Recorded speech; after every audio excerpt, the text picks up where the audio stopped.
Mi hermano me dijo, admítelo o llamaré a la policía, después de culparme por vaciar la cuenta familiar. Yo solo respondí, hazlo, aunque la policía terminó atrapándolo a él en su lugar. Mis padres solo pudieron mirar en silencio. Vivo en Monterrey, Nuevo León, y he sido casi completamente independiente desde que tenía 18 años. Digo casi porque hubo una época en la universidad en la que cenaba fideos instantáneos 4 noches a la semana y de vez en cuando aceptaba un paquete de provisiones de mi mamá, pero yo pagué mi propia colegiatura. Trabajé medio tiempo en una oficina de preparación de impuestos y me gradué sin pedirles a mis padres ni un centavo, más allá de la ocasional caja de barras de granola. Mi hermano Diego es 3 años menor que yo. Diego es el tipo de persona que entra a una habitación e inmediatamente se convierte en la persona más interesante del lugar. Siempre lo ha sido. Es apuesto, divertido, ágil mentalmente, se gana la vida como representante médico vendiendo productos farmacéuticos y gana muy buen dinero haciéndolo. Si lo conocieras en una carne asada, probablemente pensarías que es genial. La mayoría de la gente lo piensa. Mientras crecíamos, Diego era el favorito. No lo digo con amargura. Bueno, tal vez con un poco, pero es simplemente un hecho. Mi mamá, Leticia, es una bibliotecaria escolar jubilada, dulce como ninguna. Pero tiene un punto ciego del tamaño de un estacionamiento cuando se trata de Diego. Él era el bebé. Él era quien necesitaba más ayuda, más atención, más apoyo. Yo era el chico callado que resolvía las cosas por sí mismo. Así que todos simplemente asumían que yo estaba bien. Mi papá, Ramón, es jubilado de Correos de México. Un buen hombre. 65 años. Malas rodillas, diabetes temprana. Él nos ama a los dos. Lo creo sinceramente. Pero pasó todo su matrimonio delegando a mi mamá los asuntos familiares. Si Leticia dice que el cielo es verde, Ramón busca una muestra de pintura que combine. Esto es lo que pasa con mi familia. No somos dramáticos. No somos el tipo de personas que tiran platos o tienen peleas a gritos en la cena de Navidad. Somos el tipo de personas que dejan que las cosas se pudran en silencio hasta que la podredumbre es tan profunda que nadie puede arreglarla. Mensajes de texto pasivo-agresivos, largos silencios. Decir que estoy bien cuando nada está bien. Esa es nuestra marca. Durante años, he mantenido una distancia cómoda. Los visito en los días festivos. Llamo a mi mamá cada par de semanas. Envío tarjetas de cumpleaños. No estoy distanciado. Solo estoy separado. Construí mi propia vida y me gusta. Tengo una casa con patio. De hecho, mantengo mi trabajo. Estoy orgulloso de un par de amigos cercanos. No es glamoroso, pero es mío. Diego, por otro lado, ha estado al borde del colapso financiero durante años, y nadie habla de ello. Se casó con Valeria hace 4 años. Ella tiene 29 años, trabaja a medio tiempo administrando las redes sociales de una tienda de ropa local, y tiene expectativas de champaña con un presupuesto de agua mineral. Renovaron su cocina el año pasado. Cubiertas de granito y todo lo demás. Diego maneja un Audi rentado. Tomaron un crucero a Los Cabos para su aniversario. Todo se ve perfecto desde afuera. Sé cuánto ganan los representantes farmacéuticos. Es buen dinero. Pero no es dinero para un Audi, más un crucero, más cubiertas de granito. No sin ayuda, pero me metí en mis propios asuntos porque eso es lo que hago. Eso es lo que hace nuestra familia. No hacemos preguntas. Debería contarles sobre una cosa más antes de entrar en lo que sucedió. La Navidad pasada, yo estaba en la casa de mis padres y Diego apareció usando un reloj nuevo. No soy un aficionado a los relojes, pero sé lo suficiente para reconocer un Tag Heuer cuando lo veo. Mi mamá lo halagó. Valeria dijo algo acerca de que Diego se merecía algo lindo. Nadie preguntó cómo lo pagó. Yo comí mi pavo y mantuve la boca cerrada. Ese es el contexto. Ese es el ecosistema. Una familia donde los gastos de una persona nunca se cuestionan y el silencio de otra persona se confunde con falta de interés. El problema comenzó hace aproximadamente 4 meses cuando mi papá me llamó un martes por la noche. Esto era inusual. Papá no llama. Papá contesta llamadas. Mamá llama. Ese es el sistema. Hola, hijo, dijo, y su voz tenía esa cualidad cuidadosa, como de caminar sobre cáscaras de huevo, que inmediatamente me puso en alerta. Tengo una pregunta para ti. Es un asunto financiero.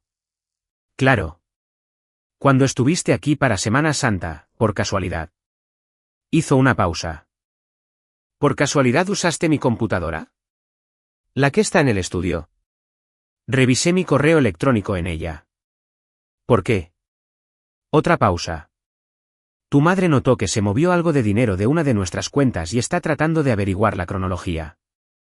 ¿Cuánto dinero? 105.400 pesos. Me quedé sentado un segundo. Papá, ¿me estás preguntando si tomé 105.400 pesos de su cuenta bancaria? No, no, dijo rápidamente. Solo estamos tratando de averiguar qué pasó. Diego pensó que tal vez. Diego pensó que. Dijo que le habías preguntado sobre la cuenta, sobre cómo funcionaba la banca en línea. Solo estaba tratando de ayudarnos a rastrearlo. Le dije a mi papá de manera clara y calmada que no le había preguntado a Diego nada sobre sus asuntos bancarios. No había accedido a ninguna cuenta financiera y no tenía idea de lo que estaba hablando. Él dijo que estaba bien. Dijo que me creía. Dijo que probablemente era un error del banco y que lo solucionarían. Colgué y me senté en mi cocina durante unos 10 minutos repasando la conversación en mi cabeza. Algo no cuadraba. No solo la acusación, sino cómo lo estaban planteando. Diego pensó que tal vez. Diego estaba tratando de ayudar a rastrearlo. Diego ya estaba en la narrativa antes de que yo siquiera supiera que existía una narrativa. Casi llamo a Diego en ese momento. Casi. Pero algo me dijo que esperara. 2 semanas después, estaba en mi escritorio un miércoles por la mañana revisando las declaraciones trimestrales de un cliente cuando sonó mi teléfono. Número desconocido, código de área local. ¿Hablo con Isaac Mendoza? Señor Mendoza, soy el detective Pablo Macías de la Policía Ministerial de Monterrey. Le llamo con respecto a una denuncia de robo que se ha presentado y su nombre ha surgido en relación con ella. Me gustaría hacerle algunas preguntas. ¿Estaría disponible para venir a la estación esta semana? Sentí que el piso se inclinaba debajo de mi silla. ¿Una denuncia de robo? ¿Mi nombre? ¿Puede decirme quién presentó la denuncia?, pregunté. Puedo decirle que se trata de una queja de un familiar respecto al acceso no autorizado a una cuenta financiera. Preferiría discutir los detalles en persona. Le dije que ahí estaría. Colgué. Cerré la puerta de mi oficina, me volví a sentar y me quedé mirando a la pared por 3 minutos enteros. Mi compañera de trabajo, Carmen, tocó el cristal unos 10 minutos después. Ella es socia principal en la firma, tiene casi 40 años. Es una de esas personas que nota todo y casi no comenta nada. Abrió la puerta a medias y dijo, «Te ves como si alguien te acabara de leer tus derechos constitucionales. Es curioso que lo digas». Ella entró y cerró la puerta. Le di la versión corta. Escuchó sin interrumpir, lo cual es una de las cosas que siempre he respetado de ella. Necesitas entrar ahí con un plan, dijo. No solo con una explicación. Un plan, lo sé, y probablemente necesites un abogado. También lo sé. Ella asintió y salió. Me quedé sentado ahí un minuto más pensando en cómo mi hermano había logrado ponerme en una posición donde necesitaba un abogado de defensa penal. Mi hermano, a quien le enseñé a andar en bicicleta. Mi hermano, a quien llevé a su graduación porque había chocado su automóvil la semana anterior y nuestros padres no tenían el dinero para arreglarlo a tiempo. Luego saqué mi computadora portátil personal y comencé a hacer lo que hago para ganarme la vida. Solo que aún no sabía qué tan profundo era el agujero en realidad. Fui a la estación el viernes, me puse una camisa de botones y pantalones de vestir porque soy el tipo de persona que se arregla cuando un detective quiere hablarle sobre un delito grave que no cometió. Llámenlo un mecanismo de defensa. El detective Macías resultó ser un tipo fornido en sus 40 años, con la cabeza rapada y una actitud tranquila, sin prisas. Me estrechó la mano, Me ofreció café y me llevó a una sala de interrogatorios que era exactamente tan deprimente como uno se imaginaría. Así que esto es lo que tengo, dijo, abriendo una carpeta. Sus padres, Ramón y Leticia Mendoza, reportaron que aproximadamente 105.400 pesos fueron transferidos de una cuenta de cheques conjunta sin su autorización. La denuncia fue presentada por su hermano, Diego Mendoza, en nombre de ellos. En nombre de ellos, repetí. Él vino en persona, se sentó justo donde usted está sentado. Declaró que usted tuvo acceso a la computadora de la casa durante una visita familiar reciente, que hizo preguntas sobre la configuración bancaria y que las transferencias no autorizadas comenzaron poco después. Nada de eso es cierto. Macías me miró fijamente. Le estoy dando la oportunidad de contarme su versión. Así que lo hice. Le dije que había usado la computadora de mi papá para revisar mi correo electrónico durante unos 10 minutos el domingo de resurrección. Le dije que nunca le había preguntado a Diego ni a nadie más sobre sus asuntos bancarios. Le dije que no tenía idea de qué cuenta estaba involucrada o cómo se hicieron las transferencias. Y le dije a qué me dedicaba para ganarme la vida. Eso provocó una pequeña reacción, solo un ligero movimiento de sus cejas. Contabilidad forense, dijo. Sí. Así que puedo decirle en este mismo momento que, si obtiene los registros de las direcciones de protocolo de Internet de esas transacciones, no rastrearán hasta ningún dispositivo de mi propiedad ni a ninguna red que yo haya usado. Eso es de ayuda. Todavía estamos en las primeras etapas. Estaré en contacto. Salí de esa estación y me senté en mi automóvil durante 15 minutos. Mis manos no temblaban, pero querían hacerlo. Lo que seguía dando vueltas en mi cabeza no era la acusación en sí. Era el hecho de que Diego había entrado en una estación de policía y había mentido sobre mí formalmente en un acta. Eso no es un malentendido familiar. Ese es un acto deliberado. Llamé a mi mamá esa noche. Isaac, cariño, sé que esto es molesto. Mamá, tú y papá presentaron una denuncia policial en mi contra. Larga pausa. Diego se encargó de eso. Estaba preocupado. Dijo que era solo para crear un rastro de documentos en caso de que el banco lo necesitara. Un rastro de documentos que dice que yo les robé. Nadie está diciendo que robaste nada. Diego simplemente entró en pánico. Ya sabes cómo se pone. Le dijo al detective que le pregunté por los datos de inicio de sesión de su banco. Eso nunca pasó. Bueno, tal vez se confundió. Tal vez lo recordó mal. Mamá, él se sentó en una estación de policía y dio una declaración formal. La gente no recuerda mal eso. Ella se quedó en silencio. Luego dijo la cosa que creo que genuinamente creía que arreglaría todo. Isaac, por favor no arruines a la familia por un error. Entró en pánico. Eso es todo. No discutí.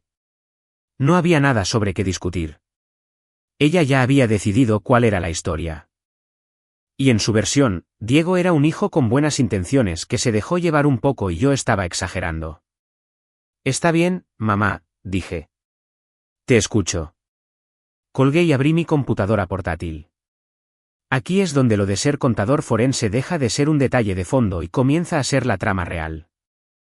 Lo primero que hice fue solicitar una copia de la denuncia policial a través del proceso de registros públicos. Tomó unos días. Cuando llegó, la leí 3 veces. La declaración de Diego era detallada, demasiado detallada. No solo dijo que había preguntado sobre la configuración bancaria.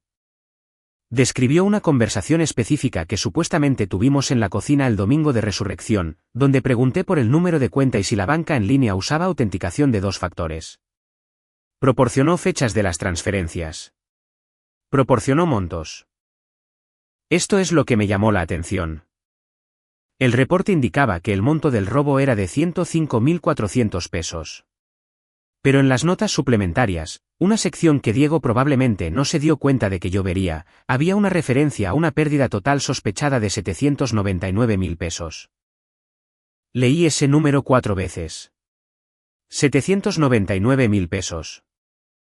Mis padres viven cómodamente, pero no son adinerados. La pensión del servicio postal de mi papá y los modestos ahorros de jubilación de mi mamá son toda su red de seguridad. 799.000 pesos es una pérdida catastrófica para ellos. Y Diego había reportado 105.400 pesos, no 799.000. ¿Por qué? Porque no quería que nadie examinara de cerca los otros 693.600 pesos. Porque los 105.400 pesos fueron el retiro que fue notado, el que fue lo suficientemente grande y reciente como para que mi papá realmente lo viera en un estado de cuenta. El resto se había estado desangrando en cantidades más pequeñas durante un periodo mucho más largo. Yo no tenía acceso a los registros bancarios de mis padres. Sabía que no me los darían. No con Diego hablándoles al oído, diciéndoles que yo era el problema, pero sabía quién tendría que entregarlos eventualmente, el banco. Llamé a Carmen, mi socia principal en la firma. Habíamos trabajado juntos durante 6 años. Confiaba en su juicio más que en el de casi cualquier otra persona. Necesito una recomendación de un buen abogado de defensa penal. Le dije que no era para un cliente, sino para mí. Ella no se sorprendió ni hizo un montón de preguntas. Solo dijo, te enviaré 3 nombres para esta noche. La abogada que elegí fue una mujer llamada Diana Palacios, a mediados de sus 50 años, exfiscal. Cero tolerancia para tonterías. En nuestra primera reunión, expuse todo. Si el detective hace su trabajo, dijo, los registros bancarios contarán toda la historia, pero no nos vamos a quedar sentados esperando que haga su trabajo. Vamos a asegurarnos de que se conserven los registros correctos. Ella envió una carta de preservación al banco esa misma semana, una retención legal sobre todos los registros de transacciones asociados con las cuentas de mis padres durante los últimos 3 años. También redactó una respuesta formal a la denuncia policial negando categóricamente cada afirmación que hizo Diego y solicitando que la investigación incluyera verificación de protocolo de Internet y rastreo de dispositivos para todas las transacciones marcadas. Mientras tanto, hice algo de lo que no estoy orgulloso, pero que volvería a hacer. Revisé mis propios registros, correos electrónicos, mensajes de texto, entradas de calendario, y construí una cronología de cada uno de los días que había visitado a mis padres durante los últimos 3 años. Fechas, horarios, propósito y el motivo de la visita. Luego crucé esa información con mis registros de viajes de trabajo, vuelos, reservas de hotel, horarios de reuniones con clientes. Para 9 de las fechas de las transacciones marcadas, yo estaba en un estado completamente diferente. Me senté a la mesa de mi cocina a la 1 de la mañana mirando una hoja de cálculo que probaba que mi hermano le había mentido a la policía sobre mí para encubrir el hecho de que les había estado robando a nuestros padres durante años. Y la parte que realmente me afectó, la parte que se asentó en mi pecho como un ladrillo, fue que mis padres iban a pelear conmigo por esto. Iban a pelear conmigo por esto porque admitir que yo tenía razón significaba admitir lo que Diego había hecho, y no estaban preparados para eso. Guardé la hoja de cálculo. Hice una copia de seguridad en 2 discos diferentes y luego me fui a la cama porque la siguiente parte iba a requerir paciencia, y la paciencia requiere sueño. Las siguientes 6 semanas fueron el tramo más difícil de mi vida adulta, y no porque sucediera algo dramático. Todo lo contrario. No pasó nada. Ese era el punto. Diana, mi abogada, me dijo que la cosa más importante que podía hacer era ser aburrido. No confrontar a Diego. No tener ninguna conversación emotiva con mis padres. No publicar nada en las redes sociales. No hacer nada que pudiera ser caracterizado como una represalia o inestable por alguien que buscara desacreditarme más adelante. Estás construyendo un expediente, dijo. Los mejores expedientes son armados por personas que se ven completamente tranquilas desde afuera. Así que eso fue lo que hice. Fui a trabajar. Volví a casa. Puse a funcionar mi lavavajillas, corté el césped de mi jardín y vi baloncesto los jueves por la noche. Y en las horas tranquilas entre todo eso, construí la reconstrucción financiera más exhaustiva que jamás haya armado en mi carrera. Carmen ayudó. No oficialmente. Ella no estaba involucrada en ninguna capacidad legal, pero había estado haciendo trabajo forense durante 20 años, y sabía cosas que yo no. Me ayudó a estructurar mi análisis para que resistiera el escrutinio. Documentación limpia, atribución clara de fuentes, sin lagunas. Estás tratando esto como un caso de un cliente, dijo una noche mientras revisábamos mi cronología. Porque esa es la única forma en que sé cómo manejarlo, respondí. Ella me miró por un segundo. ¿Estás bien? No, pero estoy haciendo esto. Esto es lo que logré unir a partir de la denuncia policial, mis propios registros y algo de información preliminar que Diana obtuvo a través del proceso de investigación. Hace 3 años, mi mamá agregó a Diego a una cuenta de cheques conjunta que estaba vinculada a los ahorros de jubilación de mis padres. La razón declarada fueron las emergencias médicas. El diagnóstico de diabetes de mi papá la había asustado y quería que alguien pudiera acceder a los fondos rápidamente si algo sucedía. Ella no me agregó a mí. No me siento herido por eso. Yo vivo al otro lado de la ciudad y Diego vive a 2 calles de ellos. Tenía sentido a nivel logístico. Lo que no tenía sentido a nivel logístico fue el patrón de retiros que comenzó aproximadamente 4 meses después de que Diego fuera agregado a la cuenta. Las transacciones fueron inteligentes. Le concederé eso. La mayoría eran por debajo de 17.000 pesos. Unas pocas estaban estructuradas como números redondos. 8.500, 13.600 pesos. Eso podría parecer transferencias rutinarias del hogar si no estabas prestando atención. Algunas fueron enmascaradas como pagos a proveedores que resultaron ser las propias cuentas de tarjetas de crédito de Diego. Movía dinero de la cuenta conjunta a un intermediario, luego usaba eso para pagar su tarjeta de crédito o el alquiler de su automóvil. El total durante 34 meses llegó a aproximadamente 799.000 pesos. Mis padres nunca se dieron cuenta porque mi mamá no revisaba la cuenta regularmente y mi papá le dejaba la administración financiera a ella. El retiro de 105.400 pesos que finalmente captó su atención fue más grande que las cantidades habituales de Diego. Se había vuelto desesperado o descuidado, probablemente ambas cosas. Y cuando salió a la luz, no confesó. Me señaló a mí. Ahora, aquí está la parte que tomó más tiempo y requirió la mayor paciencia. Necesitaba los registros bancarios reales para confirmar lo que había reconstruido de manera circunstancial. La carta de preservación de Diana aseguró que los registros no serían eliminados, pero obtener acceso a ellos requería la cooperación de mis padres, la cual no iba a conseguir, o la investigación policial en curso. El detective Macías, hay que reconocerlo, estaba haciendo su trabajo. Había solicitado los registros al banco como parte de la investigación. El banco estaba cooperando, pero lentamente. Cada pocas semanas, Diana se comunicaba con la oficina del detective, y cada pocas semanas, había otra pieza más. Registros de transacciones, registros de protocolo de Internet, identificadores de dispositivos. Cada pieza confirmaba lo que yo ya sabía. Mientras tanto, interpreté mi papel.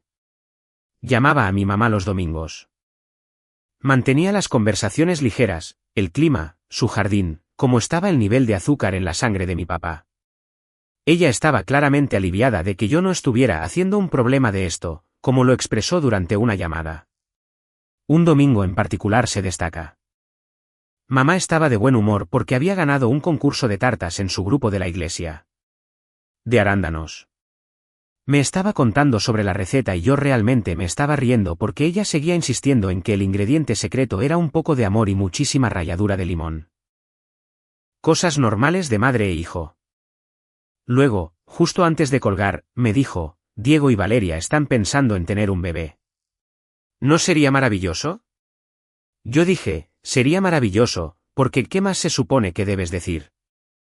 Pero colgué y me quedé sentado ahí pensando en Diego, trayendo un niño a un castillo de naipes financiero construido con dinero robado a los propios abuelos del niño, y en el hecho de que mi mamá ya estaba tejiendo zapatitos imaginarios en lugar de mirar sus estados de cuenta bancarios.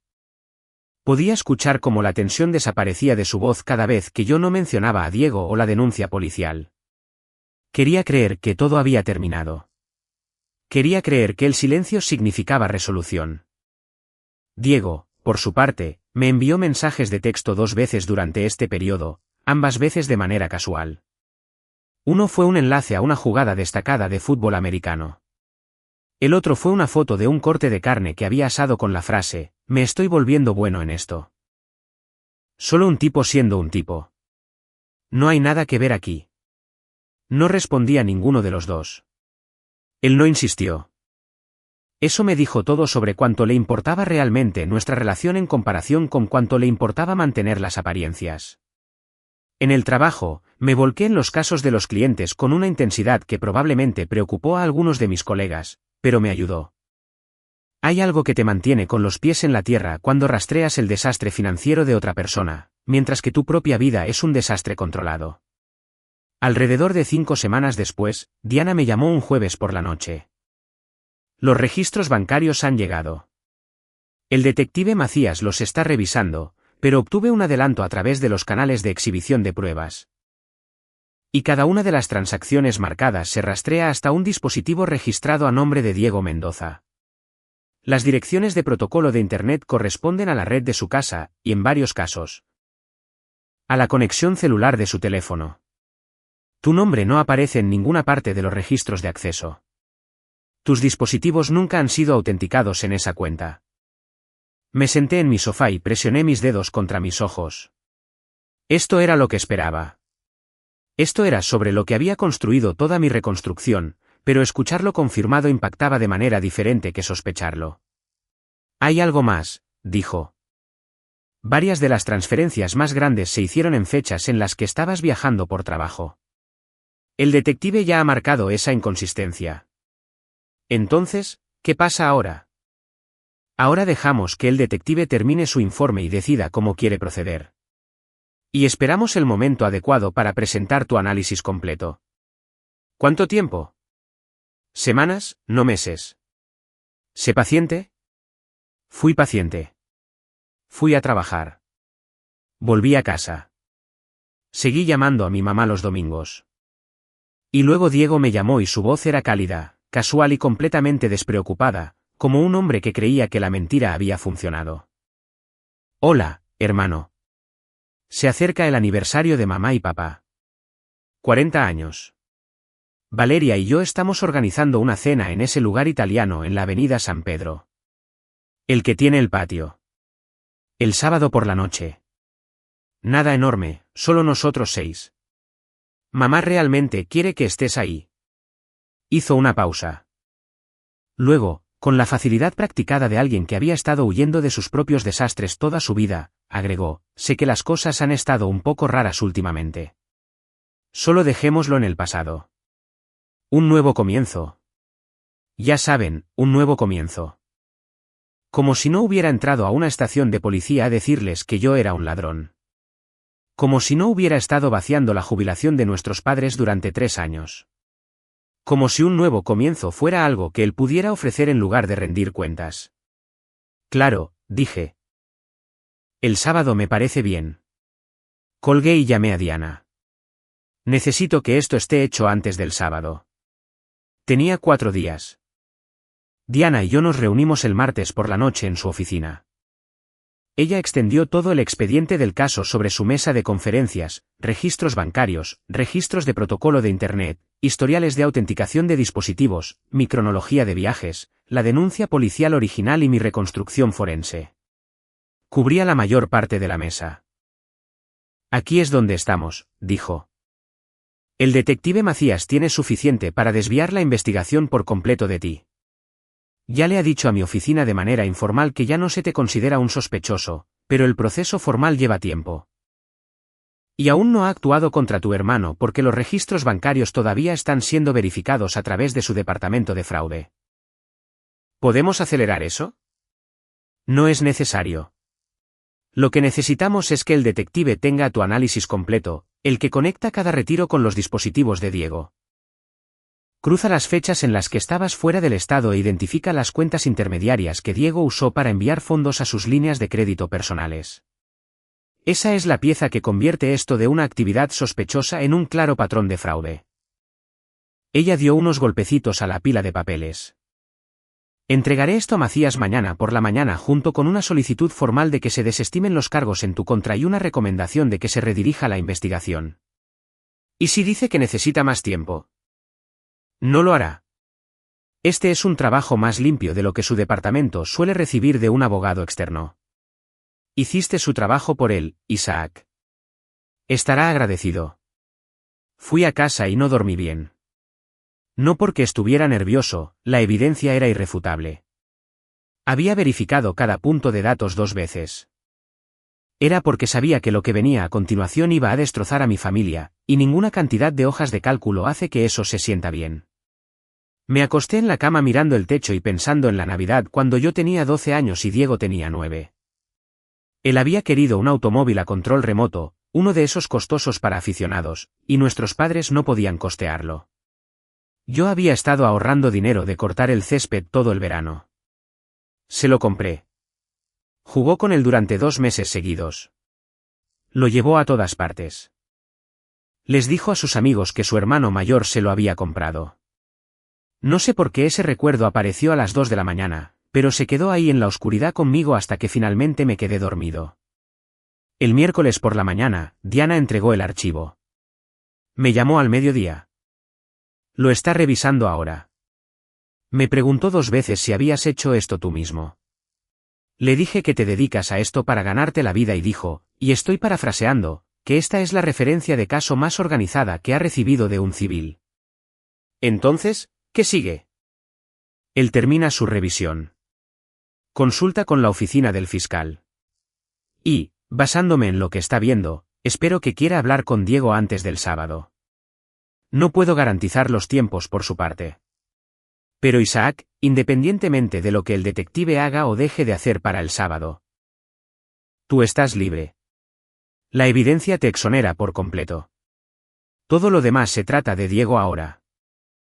Eso debería haber sido un alivio. Y en alguna parte lógica de mi cerebro, lo fue.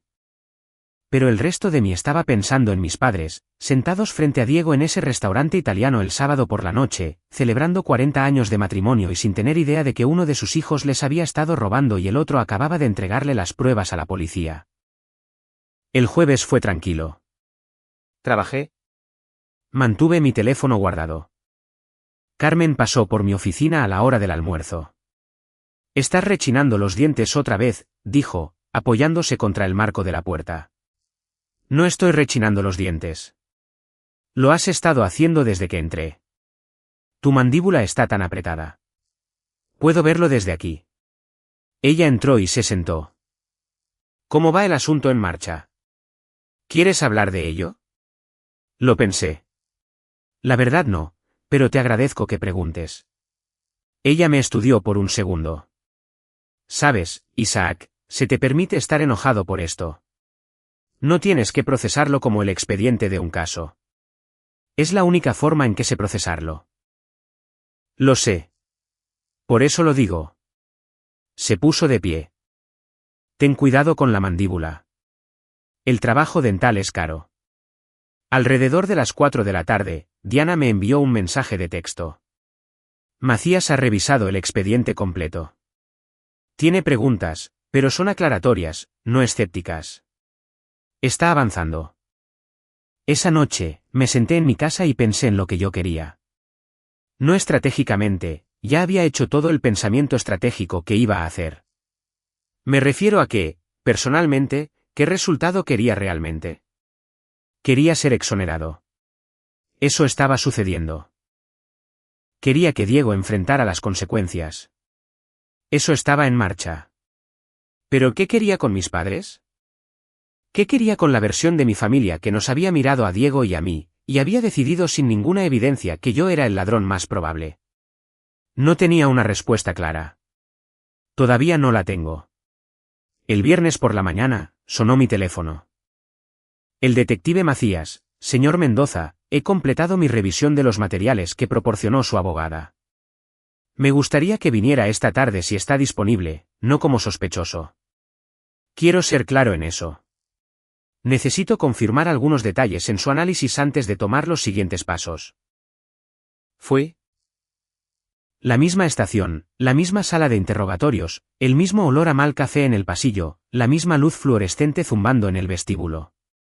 Pero esta vez, la carpeta sobre la mesa era la mía. Macías tenía una taza de café frente a él y unos anteojos de lectura que no le había visto antes. Claramente había estado en esto por un buen rato. Seré honesto con usted, señor Mendoza. He estado haciendo esto durante 16 años y no es frecuente que reciba un expediente de un caso de la parte acusada que sea más exhaustivo que cualquier cosa que mi departamento haya producido. Yo no era exactamente la parte acusada, pero aprecio eso. Él asintió levemente. Me parece justo. Me guió a través de la cronología de transacciones de manera metódica. Sacaba una fecha de retiro específica, una cantidad y un enrutamiento, y yo confirmaba cómo lo había rastreado. La coincidencia de la identificación del dispositivo, la geolocalización de la dirección de protocolo de Internet, las estructuras de las cuentas intermediarias, mis correspondientes registros de viaje para las fechas cuando aplicaba. Se detuvo a la mitad y se reclinó en su silla. Usted se dedica a esto para ganarse la vida. Así es. ¿Cuánto tiempo lleva haciendo trabajo forense? Alrededor de 9 años. Asintió lentamente, mirando el expediente. Luego, pasó a la sección sobre la cuenta conjunta, a la que mi madre había agregado a Diego para emergencias médicas. ¿Esta cuenta? Dijo, su hermano es cotitular. Sí. Y su madre lo agregó voluntariamente. Hasta donde yo sé. Sí. Me dijo que era en caso de que mi papá tuviera una emergencia médica. Macías cerró la carpeta. No de forma dramática. Solo de la manera en que alguien lo hace cuando ha visto lo suficiente para saber qué tiene que hacer a continuación. Necesito hacer algunas llamadas. Me puse de pie. Nos dimos la mano. No me dijo cuáles serían esas llamadas, y yo no pregunté. Caminé hacia mi automóvil, me senté en el asiento del conductor y me quedé mirando a través del parabrisas hacia el estacionamiento. Mañana era sábado, la cena de aniversario. Todavía no había decidido si iba a ir. Mi teléfono vibró. Un mensaje de texto de Diego. Reservaciones a las 7. Valeria dice, ponte algo lindo, jajaja. Nos vemos ahí, hermano. Lo leí 2 veces, dejé mi teléfono y conduje a casa. Fui a la cena. Sé que algunos de ustedes están gritándole a sus pantallas en este momento, pero aquí está el detalle. No fui por Diego. No fui por mi mamá. Fui porque mis padres han estado casados durante 40 años, y mi papá, que nunca pidió estar en medio de nada de esto, merecía tener a sus 2 hijos en la mesa por una noche más, incluso si era la última. El restaurante era agradable. Manteles blancos, velas, un patio con vista al río. Valeria claramente lo había elegido. Ella ya estaba ahí cuando llegué, ajustando un pequeño ramo de flores que había traído como centro de mesa. Levantó la vista y me dio una sonrisa que logró ser tanto acogedora como territorial. Isaac, viniste. No me lo perdería.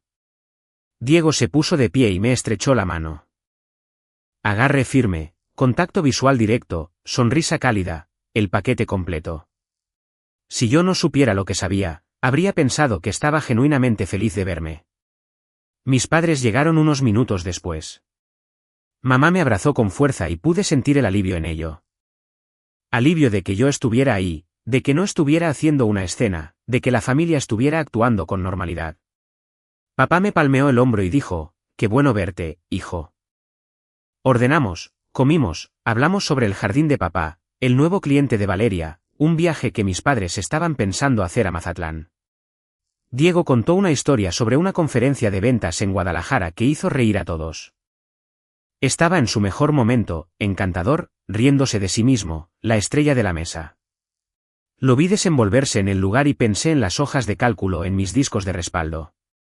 En un momento durante el postre, mamá cruzó la mesa y me apretó la mano. Me alegra que estemos todos juntos, dijo, y sus ojos estaban húmedos. Esto es lo que importa. Yo le devolví el apretón. No dije nada. Nos despedimos en el estacionamiento alrededor de las 9. Abracé a mi papá. Abracé a mi mamá. Estreché la mano de Diego de nuevo, y conduje a casa, sabiendo que era la última vez que los 6 nos sentaríamos a una mesa juntos de esa manera. El lunes por la mañana, el detective Macías llamó a Diego y le pidió que fuera para un interrogatorio de seguimiento. Sé esto porque Diana me lo dijo. Sé lo que pasó en el interrogatorio porque se convirtió en parte del registro del caso. Diego entró confiado. ¿Por qué no lo estaría? Hasta donde él sabía, la investigación todavía apuntaba hacia mí.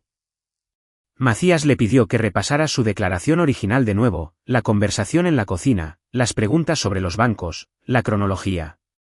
Diego lo repitió todo, de manera consistente con su primera versión. Había practicado. Entonces Macías abrió mi expediente. Le mostró a Diego los registros de las direcciones de protocolo de Internet. Le mostró los registros de autenticación de dispositivos. Le mostró el enrutamiento de las cuentas intermediarias y le mostró las 9 fechas de transacciones en las que yo estaba verificablemente en un estado diferente. El abogado de Diego, porque llevó uno, lo que te dice que no estaba tan confiado como parecía, solicitó un descanso. Salieron durante 20 minutos. Cuando regresaron, el abogado de Diego dijo que su cliente no respondería más preguntas. Para el miércoles, la oficina del fiscal había abierto una investigación formal contra Diego por robo y por presentar una denuncia policial falsa. La queja original en mi contra fue cerrada oficialmente. Diana me llamó con la noticia y me senté en mi oficina con la puerta cerrada y sentí algo que solo puedo describir como un alivio vacío, como ganar un juego que nunca quisiste jugar. Llamé a mi mamá esa noche. Ella ya lo sabía. Diego la había llamado primero, por supuesto. Isaac, su voz temblaba. Diego dice que ha habido un malentendido con la policía. Mamá, no es un malentendido. Él dice que la cuenta era conjunta. Que tenía derecho a usarla. Tenía acceso para emergencias. La usó para pagar las facturas de su tarjeta de crédito durante 3 años. 799.000 pesos. Silencio. Un largo silencio. Eso no puede estar bien. He visto los registros, mamá. Cada transacción, cada fecha, cada peso. Ha estado vaciando su cuenta de jubilación. Y cuando papá notó el retiro grande, Diego les dijo que fui yo. Ella comenzó a llorar. No del tipo dramático, sino del tipo silencioso, destrozado. El tipo de llanto donde la comprensión de alguien sobre su propia familia se está reorganizando en tiempo real y nada encaja donde solía estar. ¿Por qué no nos lo dijiste?, susurró. Porque no me habrían creído. Me dijiste que no arruinara a la familia por un error. ¿Lo recuerdas? Ella no respondió. Escuché a mi papá en el fondo preguntando qué pasaba. Ella no podía articular palabras. Mamá, tengo que irme. Lamento que esto haya pasado. Yo no quería nada de esto. Lo decía en serio. Durante las siguientes semanas, las cosas se desmoronaron de la manera en que suelen hacerlo. Diego contrató a un abogado defensor, uno de verdad, no al sujeto que había llevado al interrogatorio policial. Valeria se enteró de toda la magnitud de la situación financiera. Cuando empezaron las facturas legales, Diego ya no pudo esconderse más. Por lo que escuché a través de mi papá, hubo muchos portazos. Mis padres fueron al banco y se sentaron en una reunión donde el departamento de fraude los guió a través de cada retiro no autorizado. Mi mamá lloró durante toda la reunión. Mi papá se sentó ahí y no dijo casi nada, que es como él maneja todo. Pero de alguna manera se sintió peor esta vez.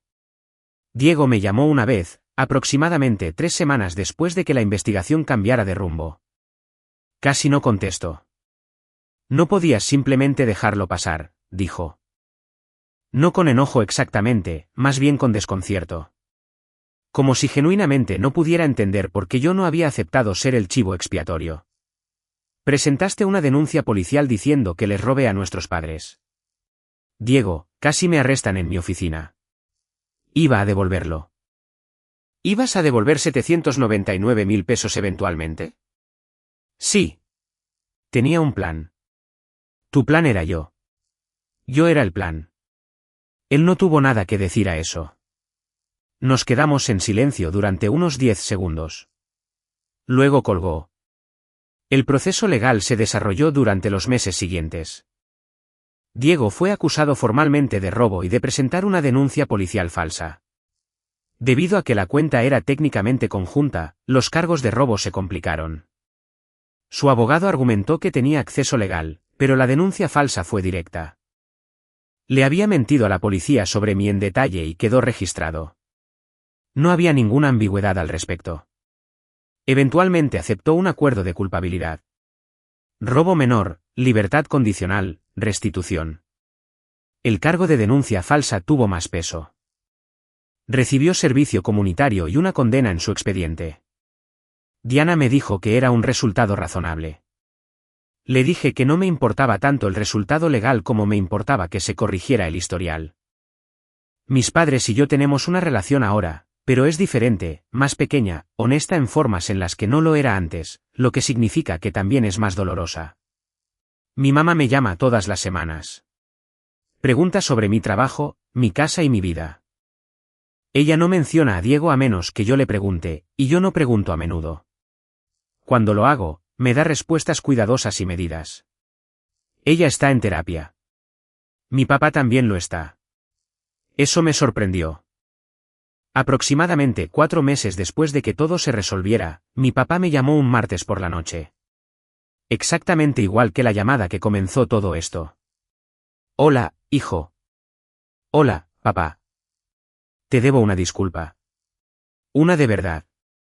No del tipo en las que digo algo vago y espero que tú llenes los espacios en blanco. Hizo una pausa y pude escucharlo organizar sus pensamientos de la manera en que solía organizar sus rutas de correo. Cuidadosamente, una pieza a la vez. Debí haber hecho preguntas más difíciles cuando ese dinero desapareció. Debí haberte conocido mejor como para creer que nos robarías. Y cuando me dijiste que no fuiste tú, debí haber peleado por ti en lugar de dejar que tu madre lo suavizara. Te fallé como padre. Y lo siento. Me quedé de pie en mi cocina con el teléfono contra mi oído y sentí que algo se aflojaba en mi pecho que había estado apretado durante meses. Gracias, papá. Eso significa mucho. ¿Quieres venir a cenar este fin de semana? Solo nosotros. Sin ninguna agenda, solo pastel de carne. Sí, me gustaría eso. Diego y Valeria se separaron. Lo último que supe es que están trabajando en ello. Tal vez lo logren, tal vez no. Esa es su historia para resolver. Diego está pagando la restitución en cuotas mensuales. La cuenta de mis padres no se recuperará por completo, pero no estará vacía. Pequeñas misericordias. En cuanto a mí, estoy bien. Mejor que bien, de hecho. Me despierto en mi casa. Voy a trabajar. Vuelvo a casa y riego mi jardín. He empezado a salir con alguien. Nada serio todavía, pero ella me hace reír, algo que había olvidado que necesitaba. Carmen me dijo que parezco más liviano. Creo que tiene razón. Yo no destruí a mi familia. Mi hermano hizo eso. Yo solo seguí el dinero. Es lo que hago.